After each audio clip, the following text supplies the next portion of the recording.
Finally marksheet hard કોપીમાં આવી ગઈ છે. હાર્ડ કોપીમાં માર્કશીટ જોઈને એક અલગ જ પ્રકારનો આનંદ થાય. ભલે માર્ક જાણતા હોય છતાં પણ જ્યારે માર્કશીટ ઘરે આવે ત્યારે અલગ જ પ્રકારનો આનંદ થતો હોય છે. તો જોઈએ મારે માર્ક્સ કેટલા છે. મારે 117 માર્ક્સ છે. પાર્ટ 1માં થોડા ઓછા અને પાર્ટ 2માં બી 2-3 માર્ક મારી ધારણા કરતાં થોડા ઓછા આવ્યા છે. નહીંતર સારો એવો સ્કોર થઈ જાત.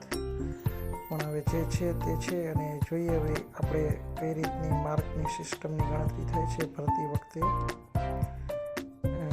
એકેડેમિક મેરિટ ગણે છે કે માત્ર ટેટના જ માર્ક ગણે છે, જોઈએ. તમારું શું કહેવું છે મિત્રો? જે બંને ગણે તો સારું કે માત્ર ટેટના માર્ક ગણે તો સારું, તે કોમેન્ટમાં જણાવો. આ મારું રિઝલ્ટ છે, જોઈએ. અને જલ્દીથી ભરતી આવે તે ભગવાનને પ્રાર્થના.